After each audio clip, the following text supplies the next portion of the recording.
So today I'd like to discuss questions that a teacher might have. The first question that I want to go through, and is my personal question, is how can I work to have a successful balance with all types of learners?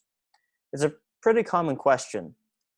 If you're a teacher, you're going to have different students that have different needs. And so being able to teach all types of learners is a really important skill, especially for a teacher.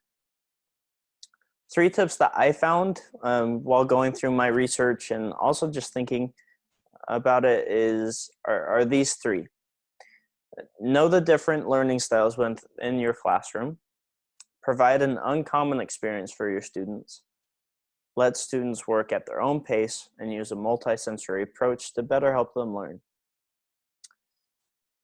Now first, knowing the different learning styles in your class. You have to know your class.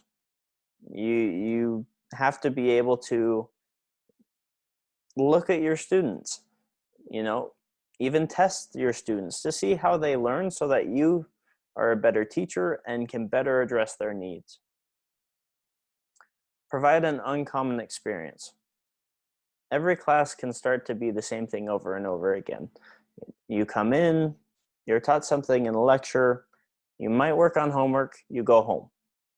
And it's very repetitive. And so switching it up, doing things that allow the class to be in class but not daydreaming outside of class, making it interesting and exciting and something new every day is always important.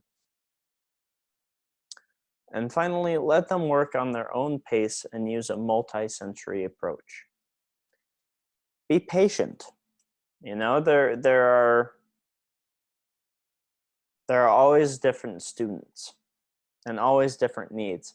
And so you have to be able to remember that while one student might learn one way, another's going to learn a different way. You also have to be patient with them in terms of how quickly they might learn things. Yes, you have to have due dates, but be aware that someone doing something might take twice as long, and so give them the time that they might need. Again, try new things. It's always important as a teacher to try something new, just to see if it'll work. So overall, there's a lot of important questions. There's many more questions that a teacher might ask, but that's the question I wanted to go through today, just to have an important discussion almost on each of our students and how we can improve as teachers.